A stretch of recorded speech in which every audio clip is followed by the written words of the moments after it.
இன்றைய திரையுலகுக்கு ரொம்ப ரொம்ப ரொம்ப அவசியம் ஒரு கட்டுப்பாடு. இன்றைக்கு என்னை பற்றி பாராட்டு விழான்னாரு. கரெக்டாக ராஜன் சார் சொல்லிட்டாரு. சூப்பர் ஸ்டார் அவர் 50 வருஷமாக முடிச்சிருக்கிறாரு. அவர் படைத்த சாதனைகள் அளப்பரிது, எண்ணில் அடங்கா, ஏட்டில் அடங்கா, எழுத்தில் அடங்கா. அப்படிப்பட்ட சாதனை படைத்தவரே எனக்கு ஃபோன் செய்து தயவு செய்து விழா எடுக்கிறதானு எனக்கு பிடிக்காதுன்னாரு. அவர் சொல்லும்போது அதை செயல்கொண்டு செயல்பட எனக்கு மட்டும் விழா தேவையா?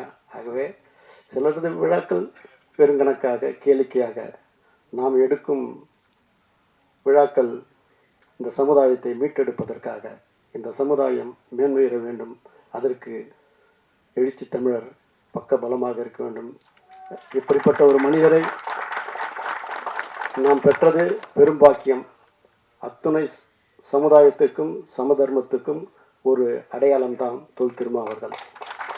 அப்படிப்பட்ட மனிதரோடு நாம் பயணிப்பதே நாம் பெற்ற பாக்கியம் என்று சொல்லி, தம்பி ராஜா மிகப்பெரிய இடத்துக்கு வருவாய், உயரிய நிலை அடைவாய், இந்த படம் மாபெரும் வெற்றி அடையும் என்று சொல்லி வாய்ப்புக்கு நன்றி தெரிவித்து விடுவேன். நன்றி வணக்கம்.